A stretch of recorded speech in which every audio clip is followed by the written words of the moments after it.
सध्या अजित पवारांच्या राष्ट्रवादीत असलेल्या निलेश लंकेंची पावलं शरद पवारांच्या राष्ट्रवादीकडे पडू लागली आहेत। येत्या काही दिवसात निलेश लंके शरद पवारांच्या राष्ट्रवादीत प्रवेश करणार असल्याची माहिती आहे। निलेश लंके अजित पवारांची साथ सोडणार का? लंके शरद पवारांच्या राष्ट्रवादीत आले तर त्यांना लोकसभेचं तिकीट मिळणार का? पाहूयात। लोकनेत्यांनी लवकरात लवकर निर्णय घ्यावा आणि आई जगदंबेकडे हीच प्रार्थना आहे की महाराष्ट्राच्या स्वाभिमानाची तुतारी छत्रपती संभाजी महाराज महानाट्याच्या निमित्तानं अमोल कोल्हेंनी दिलेला सल्ला निलेश लंकेंनी गांभीर्यानं घेतलेला दिसतोय।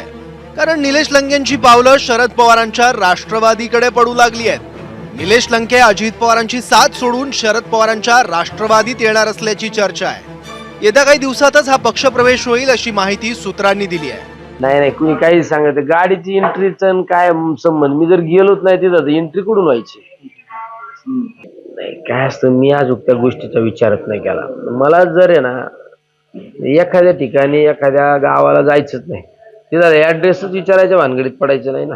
लंके तुमच्या संपर्कात प्रवेश करणार होते अशी चर्चा सुरू आहे।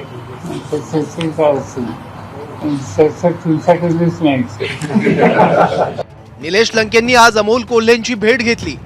या भेटीनंतरच लंकेंचा पक्षप्रवेश अपेक्षित होता, पण काही कारणास्तव तो पुढे ढकलल्याची माहिती आहे। मला जेवढं आठवतं की पारनेर विधानसभा मतदारसंघामध्ये ज्यावेळेस ते पक्षप्रवेश करणार होते, म्हणजे ज्यांना तिकीट देणार होते उद्धव साहेब, त्यावेळेस त्यांनी अजितदादा असतील तरच मी राष्ट्रवादीत प्रवेश घेतो असं सुचवलं होतं, सांगितलं होतं। आणि विजयकुमार औटींविरुद्ध दादांनीच त्यांना तिकीट देऊन त्यांचा पक्षप्रवेश घडवून आणला होता। आणि मग दादांनी त्यांना जे पाठबळ तिथं द्यायचं आहे ते देण्याचा पूर्ण प्रयत्न केला। त्यामुळे मला तरी असं वाटतं की लंके साहेब असं काही करणार नाहीत। ठीक आहे, आता इतका दिवस ते इकडे होते, 5-6 महिने, सगळं कामं झाले, सगळं व्यवस्थित त्यांचे कामं आटोपून ते परत गेले। हरकत नाही, जाणारे जातात, येणारे येतात। एक गेला 5 आमच्याकडे येतील असं मला तरी वाटते।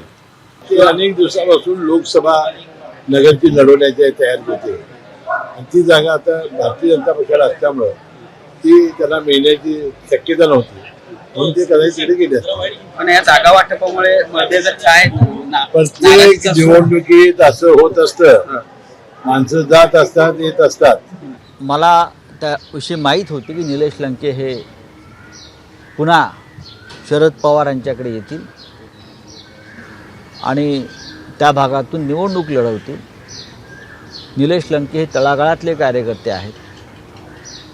निलेश लंके यांच्या मागे जिल्ह्यातला संपूर्ण समाज आहे।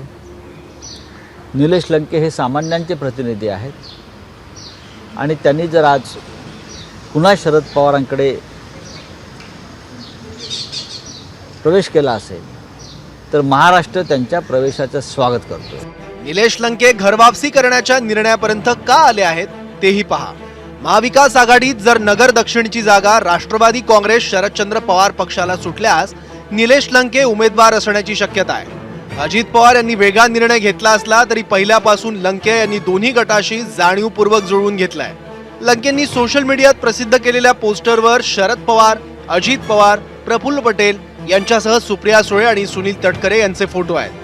नगर दक्षिणचे खासदार सुजय विखे यांच्यासमोर महाविकास आघाडीत आव्हान निर्माण करण्याची ताकद निलेश लंके यांचीच असल्याची वरिष्ठ पातळीवर चर्चा आहे। एकीकडे निलेश लंके यांना राष्ट्रवादी काँग्रेस पक्ष शरदचंद्र पवार गटाकडून तिकीट मिळवण्यासाठी अमोल कोल्हेंच्या माध्यमातून फिल्डिंग लावली असताना दुसरीकडे निवडून येण्यासाठी भाजप आमदार राम शिंदे यांच्याशी देखील जवळीक साधली आहे।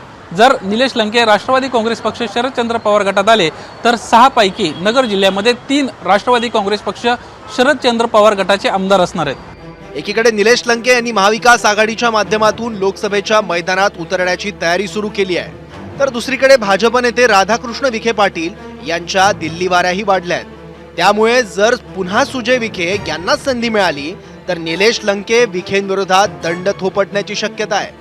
निलेश बुधावले, एबीपी माझा, मुंबई। एबीपी माझा, उघडा डोळे बघा नीट।